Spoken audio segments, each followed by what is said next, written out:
Bonjour, nous sommes de retour sur cette série de tutoriels pour les animateurs d'ateliers Code en Bois et c'est la première vidéo de la série d'exercices bleus.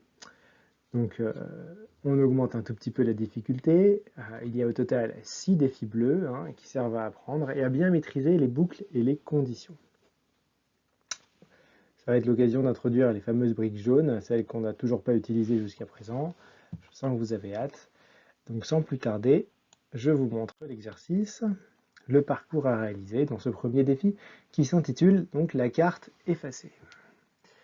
Alors pourquoi? Vous allez vite comprendre pourquoi ça s'appelle comme ça, puisqu'on est au milieu, je prends mon stylet, d'un couloir. Un couloir tout à fait raisonnable, 5 cases. Il y a un seul trésor, on ne sait pas où il peut être soit ici, donc soit de l'autre côté. Alors ce qui est bien, c'est que dans les exos précédents, on avait vu comment on faisait un demi-tour, ça on sait faire avec les tournes. On sait aussi répéter une action bleue un certain nombre de fois. Donc on se demande bien quelle peut bien être la difficulté finalement. Ça a vraiment l'air tout simple. Voilà, donc je vais vous donner la réponse. Déjà, la difficulté, c'est que chaque participant ne dispose que une et une seule brique creuse. Je crois qu'il y en a 5 en tout dans le kit. Et alors, à moins que vous fassiez l'exercice tout seul ou à deux, ça va être compliqué d'utiliser deux fois cette brique. Or, pourtant, il y a bien deux emplacements possibles pour le trésor, ici et là. Donc on aurait envie de creuser deux fois, une fois de chaque côté.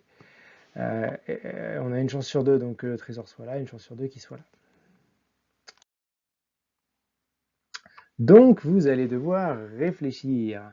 Ça ne sera pas possible de faire un programme avec que des briques bleues comme on pourrait vouloir le faire celui-là. Là, voilà, avance, avance, creuse, tourne, tourne, tourne, avance, avance, avance, creuse. Donc la dernière, vous ne l'avez pas. Ce qu'on va faire, c'est qu'on va décomposer les difficultés comme d'habitude pour commencer. Alors, premièrement, regardons d'abord les mouvements. Les mouvements qu'on doit faire. Le plus simple, combien de fois est-ce qu'on doit avancer? Donc, bien, tout d'abord, le personnage est tourné vers là, donc autant avancer déjà dans la direction où il est. On va avancer de 2 cases pour se rendre au trésor potentiel de droite, et puis se retourner et avancer de 4 cases pour aller sur l'emplacement potentiel de gauche. Donc ça nous fait au total 6 avances, 4 plus 2, 6. Évidemment, on n'en a que 4 dans un kit, les briques avancent, mais ça, vous savez très bien déjà que vous pouvez les regrouper avec un sandwich rouge pour aller au second trésor. Donc on répète 4 fois. On va répéter 4 fois, on ne va pas mettre 4 briques bleues. Donc au total, on aura bien utilisé 3 briques avances et c'est bon. Voilà donc pour ce qui est des mouvements du personnage. Viennent ensuite les briques creuses.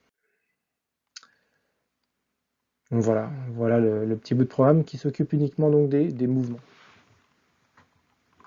Avance, avance, tourne, tourne, le demi-tour, une répétition de 4 avances pour aller à l'autre bout. Je le fais rapidement avec là, tac, tac, il se retourne, 1, 2, 3, 4, et voilà. Il faut bien sûr creuser maintenant. Et on n'a qu'une seule brique creuse, je le rappelle. La bonne nouvelle, si on réfléchit, c'est qu'il n'y a bien qu'un seul trésor, et pas deux. Donc si on est malin, on n'aura pas besoin de creuser deux fois. On ne creusera vraiment qu'une seule fois. Là où est le trésor.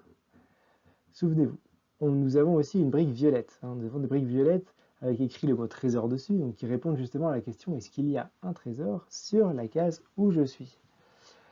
Cette brique vaut vrai ou faux, selon qu'il y a un trésor ou pas, et donc je pense que ça serait pas mal d'essayer de l'utiliser à un moment donné. Voilà, donc pour terminer sur les mouvements, un petit truc que je vous recommande, c'est qu'on va se débarrasser donc des mouvements qu'on doit de toute façon faire, c'est-à-dire avancer, avancer et en prévision d'un éventuel retournement, faire nos deux tournants.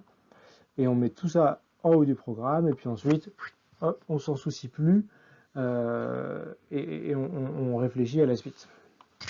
À partir de là, donc, on va avoir besoin de nos briques jaunes. Alors, comment fonctionnent les briques jaunes? C'est un petit peu similaire aux briques rouges. Elles vont créer un bloc, un sandwich qui est décalé vers la droite. La première brique se lit si tatata, donc tatata c'est notre brique violette, alors, eh bien, on fait tout ce qu'il y a entre les deux jaunes, voilà, dans le sandwich. Mais on fait uniquement les actions du sandwich. Voilà, jusqu'à la brique fin. Donc on fait toutes ces actions-là. Je rappelle, si la réponse à la question violette vaut vrai. Si elle donne faux, c'est-à-dire si ça c'est pas vrai, alors on ne rentre même pas dans le sandwich. Et on va passer, je vais le noter comme ça, directement à la suite du programme avec les actions qui sont en dessous de la brique fin. Alors prenons un exemple, donc si il y a un ennemi, je tire, fin de la condition. Et s'il n'y a pas d'ennemi, je ne tire pas et je vais directement là. Pour l'animateur, donc, expliquez bien ce concept de logique conditionnelle aux participants. Et on va peut-être même rentrer un petit peu plus dedans, parce que les gens ont souvent aussi envie de mettre un sinon. Voilà, le concept de si, sinon. Et en fait, c'est pas forcément nécessaire à chaque fois.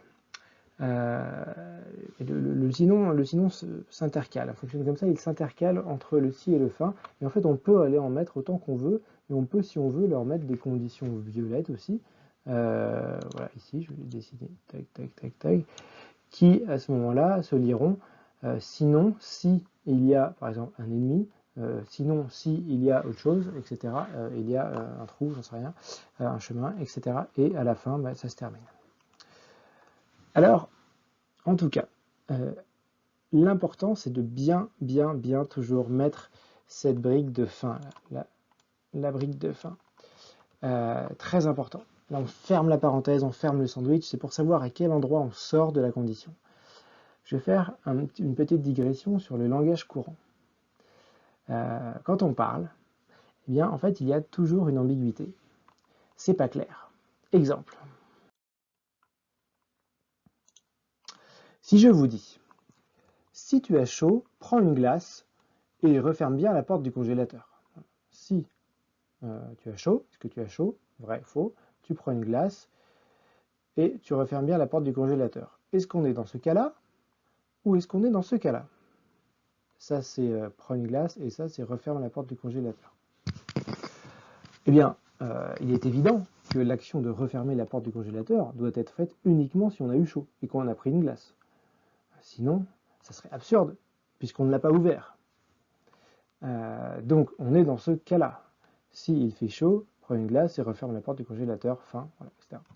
On est bien dans ce cas-là. Mais si je dis cet autre exemple, voilà, donc, va faire des courses, s'ils ont du coca, prends-en et achète aussi un paquet de farine. Donc là, la condition s'il y a du coca, ici, en violet, s'applique uniquement à l'action prends-en. Prends-en. On imagine bien que le fait d'acheter de la farine ne dépend pas du fait qu'il y a du coca ou pas dans le magasin. Donc c'est bien ce cas-là. S'il y a du coca, prends-en, et puis de toute façon, prends aussi de la farine. Voilà. Donc c'est en fait le contexte de la phrase qui fait qu'on sait où est-ce qu'il faut mettre la brique fin. Est-ce qu'il faut la mettre entre les deux ou après, dans le langage courant. Mais un ordinateur, voilà, il ne saura pas comprendre le contexte. Pour un ordinateur, il faut que les choses soient extrêmement bien claires. C'est pour ça qu'on lui met la brique fin jaune vraiment au bon endroit. Alors revenons à notre programme. Rappelez-vous, on a déjà les 4 briques qu'on avait mises un peu de côté au début, qui vont amener notre personnage tic-tic tout à droite et vont lui faire son demi-tour en prévision.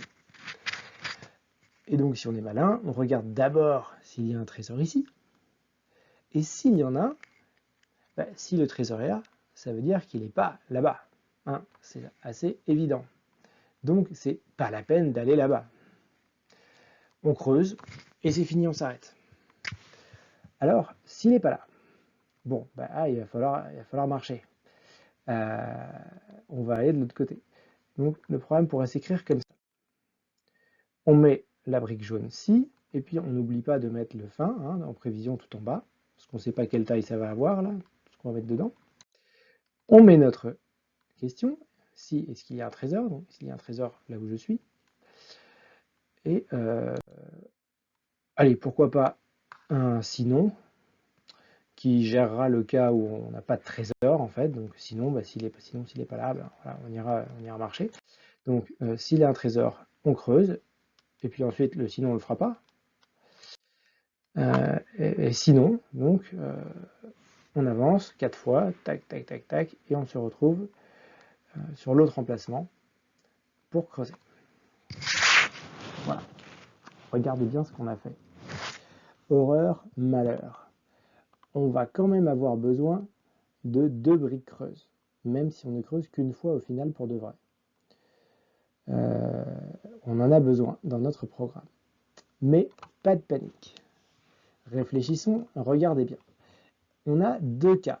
On traite 2 cas possibles. Hein. Soit il y a le trésor, et sinon, il n'y est pas, dans le premier emplacement. Là. Donc en fait, dans ces 2 cas-là, on creuse, quoi qu'il arrive. Donc, de toute façon, on creuse à la fin de chaque éventualité. Donc, puisqu'on le fait à chaque fois, on peut en quelque sorte factoriser, c'est-à-dire sortir les 2 creuses et les regrouper en un seul, tout à la fin, comme ceci. Voilà. On n'a besoin plus que d'un seul. Magie, magie. Et là, donc, qu'est-ce qui se passe? On voit qu'ici, il y a un truc un peu bizarre. S'il y a un trésor, on ne fait rien. On ne fait rien du tout. Aucune action qui se trouve dans ce premier partie du sandwich là. C'est un petit peu bizarre. Est-ce qu'on ne pourrait pas simplifier la chose? C'est ce que je vous disais tout à l'heure. Là, on a mis un sinon, mais il est inutile, en fait. Et comment s'en débarrasser? Eh bien, on inverse la condition. Au lieu de vérifier s'il y a un trésor, on va commencer par étudier le cas où il n'y a pas de trésor. Si, il n'y a pas de trésor. S'il n'y a pas de trésor, c'est ça que je dois faire. Alors, j'enlève mon sinon, je enlève le sinon, là, voilà. S'il n'y a pas de trésor, je vais directement à l'autre côté, à l'autre emplacement. Et puis, hop, on a fini de faire nos tests. Et tout à la fin, on creuse. Voilà donc le programme finalisé. 1, 2, 3, 4, 5, 6, 7, 8, 9, 10. Il y a donc 10 étapes. Dans la petite fiche, vous avez écrit un 9. Alors c'est dans le cas où en fait on peut avoir les deux creuses. C'est vraiment le programme minimal. Voilà. Un cas idéal. Mais là, on n'en a pas quand on est plusieurs groupes. C'est quand même compliqué. Donc tout ça parce qu'on n'a qu'une brique creuse. Si on en avait 2, donc on aurait fait ce programme beaucoup plus simple, enfin avec la boucle for. Mais c'est pour les paresseuses. Voilà, donc morale de l'histoire, c'est que parfois on va devoir réfléchir. On va devoir faire un programme un peu plus élaboré, un peu plus complexe, un peu plus généraliste, parce qu'on a une petite contrainte. Peut-être qu'il manque une ressource, il y a quelque chose dont on ne connaît pas toujours l'état, ou une action qui peut rater, etc. Donc voilà un bon exemple d'un cas qui peut sembler très simple et puis qui finalement, avec toutes les contraintes qu'on a, devient plus compliqué. Mais très intéressant toujours. Voilà. Merci beaucoup d'avoir suivi jusque-là. Elle était vraiment très longue cette vidéo. Et la prochaine, ça ira mieux.